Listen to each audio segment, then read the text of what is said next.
There's a kind of storm that doesn't shake your house, it shakes your heart. It's the storm of waiting, the storm of prayers that go unanswered, of watching others receive what you're still believing and hoping for. And if we're honest, those storms can be the hardest to weather. You pray, you hope, you do all the right things, and still heaven's doors feel like brass and it responds with silence. And while you wait, the world around you gets louder. Comparison begins to whisper. Taunts rise. And doubt, it creeps in. That's when you have to make a choice to turn down the noise of the world and anchor yourself in the peace of Christ, to step away from what others are saying and lean into your solitude in isolation with the one who knows you best. Because sometimes peace isn't found in the crowd, it's formed in the quiet. It's in that still place where God begins to refine you, to reshape you, and to teach you that contentment is not about what you have within grasp, it's about who you have.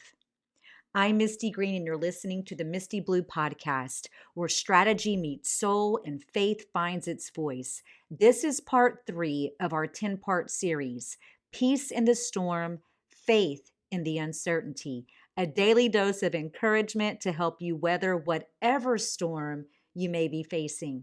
If you've missed the first 2 episodes, I invite you to go back and listen. We began with Job's storm, peace in suffering, and then Joseph's storm, peace in betrayal. Today, we'll meet Hannah, a woman who teaches us peace in the waiting. Her story reminds us that peace isn't the absence of longing, it's the presence of trust. It's what holds you steady while you're still waiting for the promise to come. Hannah's story begins in deep sorrow. 1 Samuel 1 tells us that year after year, Hannah wept for the child she couldn't have. Her womb was closed, and her heart felt the same. 1 Samuel 1 and 10 reads, "In bitterness of soul, Hannah wept much and prayed to the Lord." See, peace is not pretending you don't hurt. It's learning where to take your hurt. Elkanah, Hannah's husband, he loved her deeply, but even love couldn't lift the crushing weight of waiting. And every year, Hannah's pain was magnified by Peninnah, Elkanah's other wife, who relentlessly taunted her, mocked her, provoked Hannah, and cruelly reminded her of what she lacked. Peninnah's taunts echoed loudly in Hannah's ears. Her wounds ran so deep, carving into the very core of her being. And yet Hannah returned to the tabernacle year after agonizing year to pray. That is where peace truly begins, when you learn to finally shut out the deafening noise of your Peninnahs, the people, the voices, and even the insidious thoughts that relentlessly taunt your waiting process. And instead, you lean into the only voice that truly matters. Peace is not a pretense, not pretending you don't hurt. It is the profound, quiet wisdom of learning where to take your hurt, where to truly lay it down. Sometimes peace isn't loud. It isn't singing. It's sitting in the sanctuary with swollen eyes that are stinging and a trembling heart, whispering the same prayer again and again, believing that God is going to hear you this time for the last time. Hannah's peace didn't come from getting what she wanted. It came from surrendering what she couldn't control. She poured out her soul before God so honestly that Eli, the priest, thought that Hannah was drunk. But she said in 1 Samuel 1 and 15, "I have been pouring out my soul before the Lord." And Eli replied, "Go in peace, and may the God of Israel grant you what you have asked of him." And scripture says something beautiful happened. Then Hannah went her way, ate something, and her face was no longer downcast. Her situation had changed. Her spirit had lifted. That's what peace does. It settles the storm inside you before the storm outside ever ends. See, God remembered Hannah, and in his time, not hers, she conceived and bore a son. She named her son Samuel, saying, "Because I asked the Lord for him."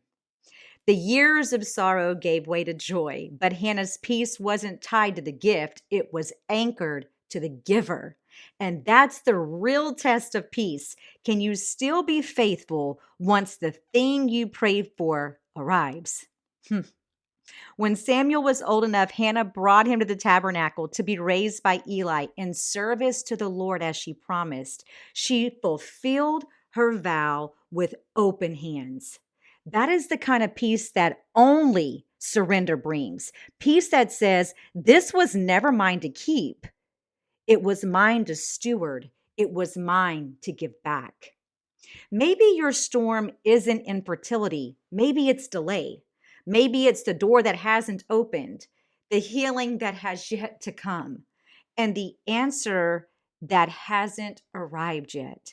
And like Hannah, maybe you've felt the sting of being overlooked, the ache of a completely and totally unanswered prayer, or the weight of watching others live out what you're still longing for and what you feel you're prepared for. Hear me. Peace doesn't mean pretending you're fine. It means trusting that even when heaven seems silent, God is still moving. The waiting is not punishment, it's preparation.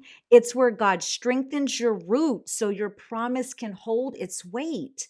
It's where He teaches you contentment before the blessing arrives. So when it does, it will not become your idol. Before Hannah held her promise, she held peace, because sometimes the prayer you whisper becomes the promise He fulfills in His time. So today, wherever you are, in sorrow, in waiting, or in the middle of someone else's blessing, breathe. Anchor yourself in peace. Turn off the noise that feeds your fear. Lean into your solitude with Christ and let Him refine you in that quiet space. Peace isn't passive, it's powerful. It keeps you steady when your emotions swing. It guards your heart when the waiting feels endless. And one day, when the promise finally comes, you'll realize peace was the gift that carried you there. Peace isn't what happens when the storm ends. It's what holds you steady while the rain still falls. It's the quiet assurance that even when you can't trace His hand, you can still trust His heart. Hannah's story reminds us that waiting is not wasted, it's worship. It's the sacred space where peace is planted and where your faith learns to rest before it rejoices. So, whatever you're waiting for, the answer, the healing, the breakthrough, anchor yourself in peace, because before you ever hold the promise, you can still hold His presence. I'm Misty Green, and this has been Peace in the Waiting, Hannah's Storm, part of the Peace in the Storm, Faith in the Uncertainty series. Pull up a chair and join me next time as we continue this journey through Scripture and the storms of life. Learning that peace is not the end of the storm, it's the evidence that God's been with you through every single wave. Listen and subscribe on Apple Podcasts, Spotify, or YouTube. Just search iLEAD Misti Blue.